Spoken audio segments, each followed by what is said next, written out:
There have been a bunch of super iconic truck scenes in cinema's history, but few have ever come close to reaching the legendary status of the ones put together in 1991's Terminator 2: Judgment Day. Let's break things down to find out just what made these set pieces so special and so memorable.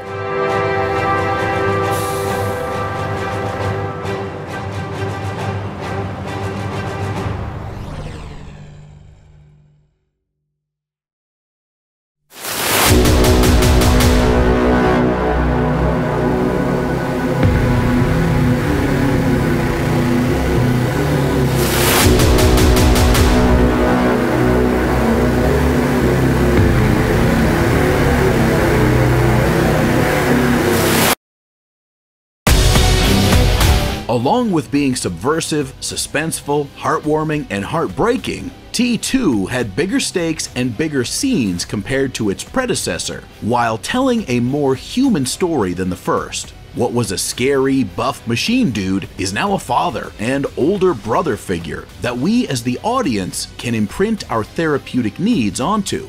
By having the story be about an old tanky Terminator facing off against Robert Patrick's seemingly unstoppable spooky marathon runner policeman, while their missions converge onto the fate of a kid with a broken home, is a main reason why the movie works so well, and is also one of the main reasons why these chase scenes are so effective. If the story doesn't drive the chase scenes, pun intended, then the chase is just not that interesting. Characters come first, and the movie sets up all you need to know about Sarah Connor, John Connor, the T-800, and the T-1000. Also, to disturb the hornet's nest even more, the future of all human civilization is at stake as well. Their worlds begin to collide in this first chase scene that was shot at the drainage canal of Bull Creek at Havenhurst Avenue in Los Angeles, where, by the way, the crew had to physically change the course of a river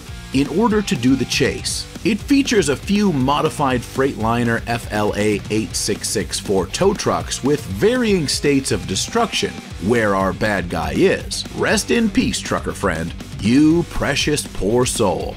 Check out these amazing moments with stunt performer Larry Linkogle doubling as John Connor on the 1990 Honda XR100R, with mostly Cameron shooting handheld on a motorcycle driven by stunt driver Cotton Mather. The scene also features a few 990 Harley-Davidson Fat Boys that were tailored for different types of shots that were required for the scene. Check out these shots of the actors, where the background was a practical rear projection, an old school technique that's used later on in the movie. And how about this one shot of Arnold's stunt double Peter Kent with prosthetics performing this amazing stunt where the T-800 with his Harley is launched from the top of this culvert 12 miles away from Sun Valley, California to the ground, which was aided by a cable rig to counterbalance a lightweight version of the motorcycle to assist with landing and resets. Amazingly ambitious stunts that result in shots like these is what makes this movie reverberate so loudly to our present and future. And this is the definition of movie magic.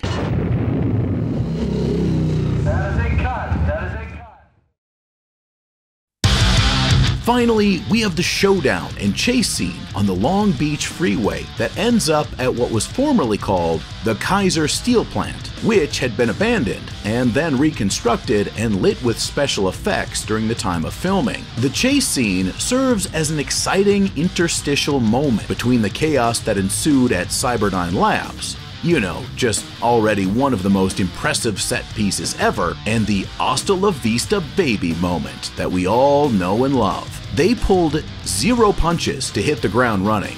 We follow our heroes, at last, finally including the spectacular Linda Hamilton as Sarah Connor in what appears to be a modified Chevrolet P30 step van, with the T-1000 closing in on them piloting a Bell Jet Ranger helicopter. Most of the power cords in Hollywood were rented out and used to light 5 miles of the freeway, which took 2 weeks to pre-rig and 3 weeks of night shoots to complete. so that director James Cameron, cinematographer Adam Greenberg, and their team could get long, continuous shots of action with minimal cuts. Originally, the team was thinking of using miniatures in a tunnel, but Cameron, being Cameron, decided to do it all for real at full scale. With the skills of veteran military stunt pilot and actor Charles Tamburo, whom you can see here along with his stunt double Dick Zeiker performing this jump, the helicopter flew at roughly 70 miles per hour with a clearance of 5 feet above and below and 4 feet to each side. If he'd had flown any slower,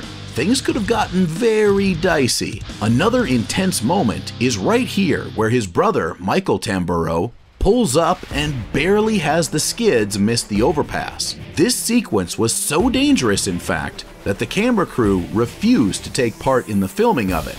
So it was ultimately up to Cameron, the Tamburo brothers, and a very courageous insert car driver to make these shots happen. A nail-biting pursuit ensues with some excellent vehicular mayhem featuring driver Jeff Dashnaw behind the wheel of the 1984 Freightliner FLC-120 tanker truck. Following this is this moment where our bulky hero moves from a 1982 Chevrolet S10 onto the semi and unloads his automatic rifle directly through the windshield right where the T-1000 is sitting.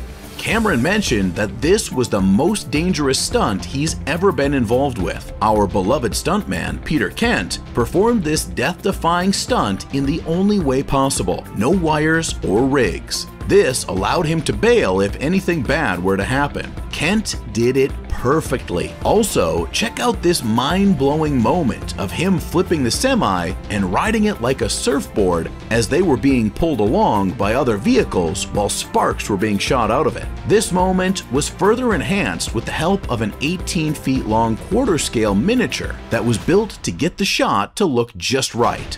Also, that's real liquid nitrogen over there, and this famous moment was achieved with pre-made fragments of fiberglass body and a detonating primer cord brought to us by special effects wizard extraordinaire Stan Winston.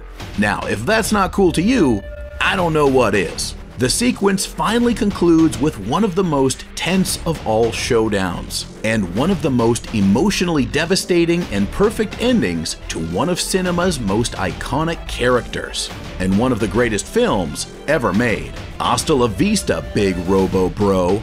You did good.